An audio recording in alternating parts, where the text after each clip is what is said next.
Fala aí, minha gente, beleza? Tudo certo? Bom, espero, antes de mais nada, que o áudio esteja melhor, né? Eu vi e li, né, algumas pessoas reclamando aí que podia melhorar o áudio de alguma forma. Tá aqui o microfone. Vamos ver se, de certa forma, atende à expectativa de vocês, a gente tentando melhorar o canal, no conteúdo e também na produção, lógico, para ficar de mais fácil compreensão a quem nos assiste, né, pedindo sempre aquela inscrição, aquele like, mas vamos direto ao assunto, né? Claro que a gente vai puxar em relação a essa rodada que começou ontem do Campeonato Brasileiro, pelo jogo entre Flamengo e Grêmio, foi o jogo que abriu a rodada, né? Falando sobre uma série de coisas, há várias coisas a serem analisadas, não vai dar para ficar só num vídeo, né? Vou ter que postar mais vídeos ao longo do final da semana, né? Explicando, ou pelo menos tentando fazer você compreender, e eu mesmo tentando compreender o que está acontecendo com o time do Flamengo, né? Eu vou começar no final. Eu não me lembro de quem foi esse tweet, mas assim, que o Domi tá perdido, pedindo ajuda, inclusive para o Jorge Guerreiro, que estava na mureta do Maracanã. Ora bolas, ele vai pedir ajuda para quem? Vai ligar para o Jorge Jesus, falar me ajude? Não. Vai pedir ajuda para o homem de confiança dele, auxiliar dele de campo, né? São dois os auxiliares que vieram com ele, o Jorge Gris, que é o estudioso dos vídeos, né, que faz a edição de vídeos, as observações em vídeos e passa isso para os jogadores, e o Jorge Guerreiro, que é o principal auxiliar de campo. Então, assim, isso para mim não é uma crítica aqui inócua, né? E em relação a estar perdido, sim. Está perdido, sim. Ele tem pouco mais de 2 semanas de Brasil, né? Ele chegou numa segunda-feira, ali no final da madrugada, início da manhã, já deu um treino, deu 5 treinos, né? Antes da estreia do Flamengo no Campeonato Brasileiro contra o Atlético Mineiro. De fato, é um time que oscila muito, alterna bons momentos até, como o primeiro tempo do jogo contra o Atlético Mineiro, como o jogo contra o Curitiba, com péssimos momentos, desastrosos, como o jogo inteiro contra o Atlético Goianiense, ou pelo menos 80% daquele jogo, como o jogo contra o Grêmio também ontem. O Flamengo foi muito mal. E o Domi mais uma vez foi mal. Principalmente na alteração, né? Aquela alteração incompreensível, a saída do Everton para a entrada do Vitinho. Eu sempre questionei aqui o Vitinho, né? Não gosto de personificar muito a culpa, mas o Vitinho, para mim, que foi a última contratação ali da gestão Eduardo Bandeira de Mello, por 10 milhões de euros, assim, um jogador cujo talento, pelo menos a característica, nunca justificou um investimento desse tamanho, mas essa é outra questão. É muito fácil também apontar o dedo nesse momento que as coisas não estão dando muito certo, não. Mas assim, o Grêmio perdeu uma grande oportunidade de matar o jogo assim e impor ao Flamengo um placar muito mais elástico do que aquele 1-0 do final do primeiro tempo, até porque perdeu um gol com o Diego Souza, né, no início da segunda etapa. E eu quero retomar aqui, foi até tema de um vídeo que você vê aqui em cima, aliás, está aqui o link, né, em que eu falo que o Domenech Torrent tentava de alguma forma melhorar o posicionamento defensivo, os posicionamentos defensivos, né, de Gerson e Everton Ribeiro. O que acontece? Tá aí para você, né, a imagem da transmissão do jogo, né? O Gerson tinha de ter acompanhado o PP. O PP tá atrás dele ali, era homem do Gerson. Ah, mas o Léo Pereira estava marcando o Diego Souza. É muito fácil também bater no Léo Pereira, né? Ali não tinha nada o que fazer. Tinha de ser acompanhado, o PP ninguém acompanhou, ele entrou no espaço, o Alisson foi muito bem. Uma jogada muito inteligente do Alisson, aliás, né? A gente tinha falado por aqui no vídeo de ontem que o Alisson ia compor um pouco mais da armação da jogada, inclusive, e ele deu espaço espetacular para o PP chegar cara a cara com o Diego Alves, soltar o pé e fazer 1-0 para o Grêmio. O Flamengo no primeiro tempo, ele teve lá uma boa oportunidade com o Everton Ribeiro, né? Que deve ter um chute de direita ali, com a trivela, meio que um biquinho e tal, para fora. Mas assim, continuo achando impressionante. O Flamengo não fez um péssimo primeiro tempo, não. Achei o segundo tempo muito pior, você quer saber. Mas é impressionante, as bolas chegam nos pés de Gabigol e Bruno Henrique e a jogada não segue, né? O Bruno Henrique, assim, é um caso a ser estudado, a gente pode falar de um problema físico, é um jogador que não tem... é magro, né?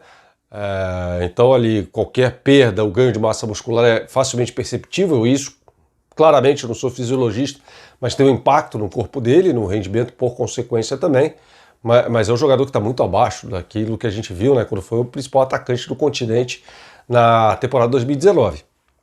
E o Gabigol tomando decisões erradas, né? O Gabigol ora dá um drible a mais, tenta dar um drible a mais, e, enfim, os dois foram facilmente dominados até pela dupla Kahneman e Jeromel.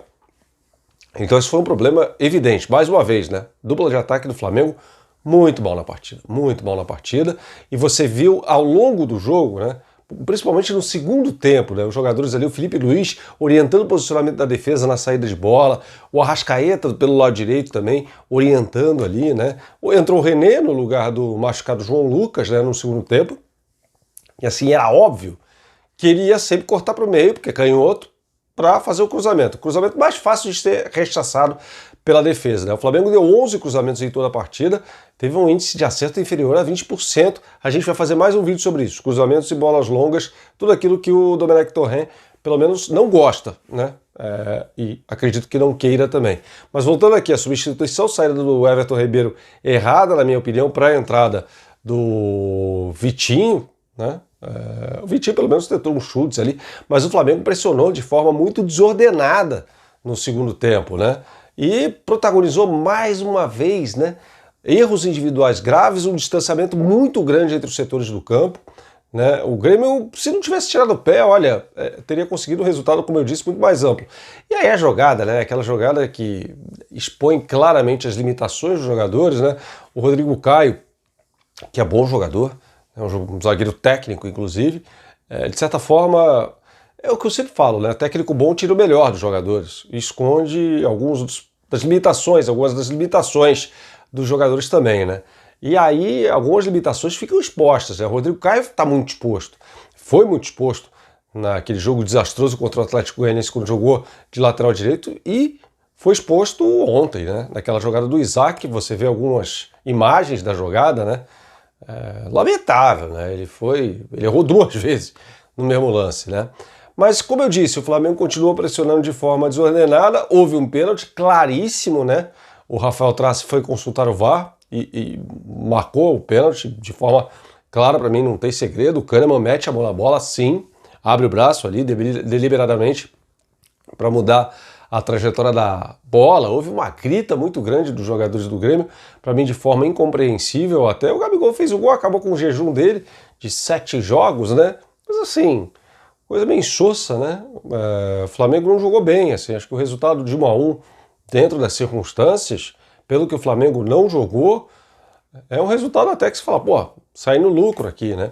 Agora, o grande X da questão é, o Domenech errou, claro que sim. Ninguém vai passar pano aqui. Existe esse problema na dupla de ataque, né, muito mal também. O time no segundo tempo estava completamente desarrumado. O Pedro também tem suas limitações expostas, né, porque é um cara que acaba tendo de sair da área e não tem muita condição, né? Ele vai receber assim, aqueles tijolos de costa para o gol, vai tentar fazer um pivô e tal, mas quando tem de ser acionado em velocidade, não vai sair nada dali, não é essa dele, né? Então os jogadores têm suas limitações expostas, e parecia que não havia limitações, né? Um esquema tão perfeito quanto aquele do Jorge Jesus em 2019. Eu vou tirar o Pedro, evidentemente, disso aí, porque o Pedro chega em 2020 por empréstimo, né? Mas tem esse problema de jogadores também. Agora, a reflexão que fica eu já falei isso aqui em outro vídeo, muito provavelmente essa vai ser uma temporada de transição. Esse time do Flamengo jogando essa bola, né? Ele não tem a menor condição de ganhar Libertadores, brigar para o Campeonato Brasileiro, esqueçam. A não ser que haja uma melhora muito grande. Mas é o preço que se paga por uma série de escolhas da própria direção do Flamengo. Escolhas estas que começam para mim na falta de questionamento ao Jorge Jesus, lá atrás. Tá? Também, não quero ser cabotinho não, gravamos vídeos no mês de julho em que falávamos, qualquer decisão que tenha de ser tomada pelo Jorge Jesus era legítima, que seja tomada rapidamente. Ele só ia definir uma situação se fosse cobrado isso, coisa que não aconteceu. Ele tomou a decisão para o planejamento do Flamengo tardiamente, sim, e o Flamengo até de forma ingênua, pelo menos a personificação da sua diretoria, não cobrou um posicionamento dele. Internamente fala, escuta, você vai sair? Quer sair? Beleza. Então vamos decidir logo aqui, nem que seja para você não terminar o Campeonato Carioca, para a gente planejar aqui o que é mais importante, o Campeonato Brasileiro e a Copa Libertadores da América. Não aconteceu isso. A partir do momento que faz-se um processo de entrevistas. Vamos dar nome aos bois aqui, né? Marcos Braz e Bruno Spindel fazem ali um processo de entrevistas com candidatos ao cargo de técnico, o que eu acho um processo bem ok e legítimo. Eles escolheram lá o Domenech Torrent. Parecia que o Carlos Carvalhal era a bola da vez, mas não quis vir ao Brasil, muito por causa da questão da pandemia, né?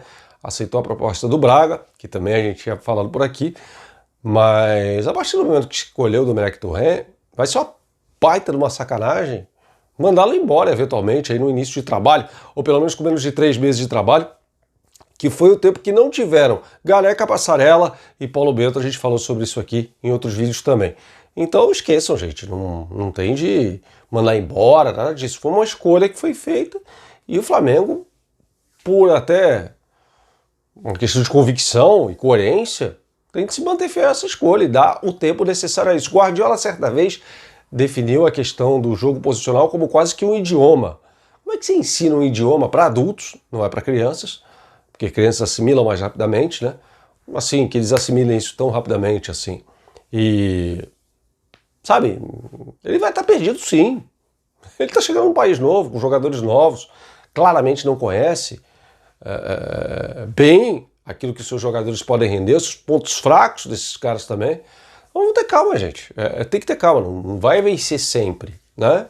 Então acho que um pouco de calma e ponderação nesse momento é muito importante para que não se façam julgamentos precipitados e pautados pela emoção e a falta de razão, tá bom? Sem passar pano para ninguém, apontamos erros, apontamos poucas virtudes por aqui e continuaremos a fazer isso de forma equilibrada neste canal, não só em relação ao Flamengo, em relação ao Palmeiras também, que ganhou, fez um jogo horroroso contra o Atlético Paranaense, né? Então os resultadistas ficam felizes e aqueles que prezam pelo desempenho, né? Ou pela análise de desempenho, devem estar felizes? Claro que não. Pelo menos aqueles que analisam o desempenho do Palmeiras, como é o meu caso. Claro que não, né? Mas isso é conversa para outro vídeo. Beleza? Um abração, gente. Tchau, tchau.